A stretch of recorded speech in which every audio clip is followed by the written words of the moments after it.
Quelques mots, Anaïs est d'abord une chercheure qui a fait une thèse sur la désindustrialisation de la France.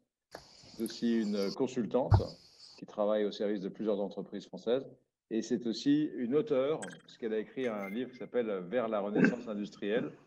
Et on a pensé que pour clôturer cette journée avec un thème qui dépasse un peu l'exportation, c'était intéressant de réfléchir ou en tout cas d'écouter son message et son analyse. Alors on va faire très succinct, mais je lui ai demandé de préparer quelques points sur les atouts de la France dans une renaissance, pour une renaissance industrielle et technologique dont on va avoir très besoin pour relancer notre économie en général et en particulier pour l'exportation. Anaïs, je te laisse le floor.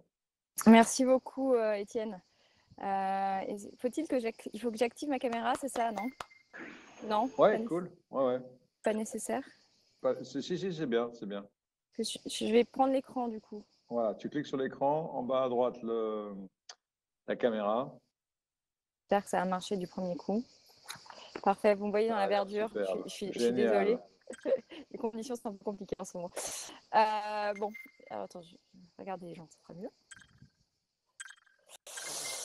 Bonjour à tous. Alors, je le disais, merci pour cette invitation à venir clôturer ce très bel événement qui était les universités d'été de l'internationalisation des entreprises. Alors moi, je ne vais pas revenir, en effet, comme le disait Étienne, sur l'internationalisation des entreprises, comment mieux exporter. Je ne vais pas non plus trop m'étendre sur la séquence actuelle liée au Covid, mais plutôt essayer de mettre en avant toutes les forces de notre industrie qui peuvent laisser espérer une renaissance industrielle. Il faut savoir que depuis 2017, quand même, l'industrie française va mieux. Elle recommence à créer de l'emploi. Les carnets de commandes sont à nouveau pleins, les marges s'améliorent, donc il y avait plein de points positifs qui laissaient espérer un grand rebond de notre industrie avant le Covid. Donc le tableau s'assombrit un petit peu, mais il y a un certain nombre de points forts, d'atouts français de notre industrie. Je pense, j'en ai noté 8 ou 7 que vous voyez projetés. Le premier, c'est eh bien, on a des territoires avec une culture industrielle très forte qui sont à même d'attirer certaines entreprises et certains investisseurs étrangers. D'ailleurs, quand on regarde la liste des investissements étrangers en France, il se faut beaucoup dans les territoires périphériques.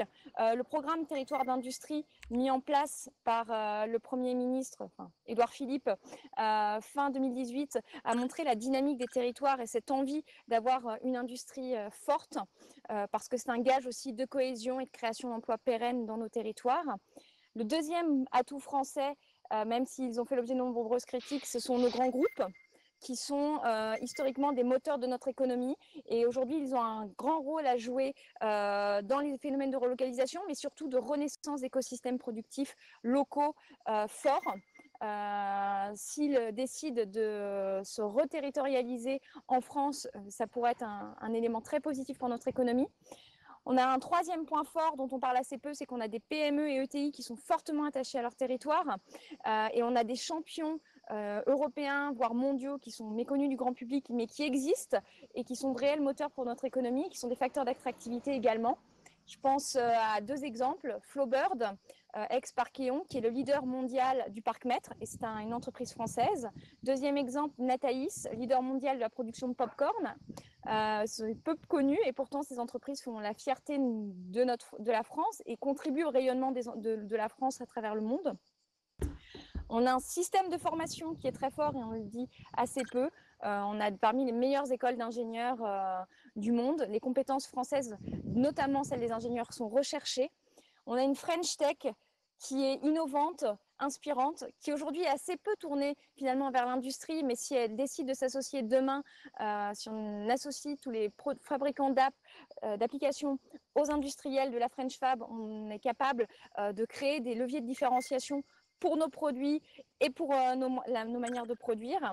Enfin, on a des filières économiques qui ont été moteurs de notre économie. Je pense à l'aéronautique, au naval, au nucléaire. Alors certains vont pâtir de la crise, mais on sait qu'ils ont été moteurs. Une personne qui a son micro, vous pouvez l'écouter. Merci. Et enfin, au-delà de ces filières qui ont tiré notre économie et qui ont produit des fleurons nationaux, la dernière chose, c'est qu'aujourd'hui, on a une volonté politique renouvelée de refaire de la France une grande nation industrielle. On le voit avec les discours qu'on a entendus récemment liés au Covid, mais c'était une volonté qui revenait bien avant. En début 2020, il s'est passé quelque chose d'assez exceptionnel en France, et qu'on a eu une exposition à l'Élysée des grands produits français, des produits qui font la fierté de nos territoires. Et c'était aussi un moyen de remettre l'industrie dans les lieux de pouvoir, ce qui n'était plus le cas depuis longtemps. Et donc, on espère que la prochaine étape, ce sera une vraie grande stratégie industrielle.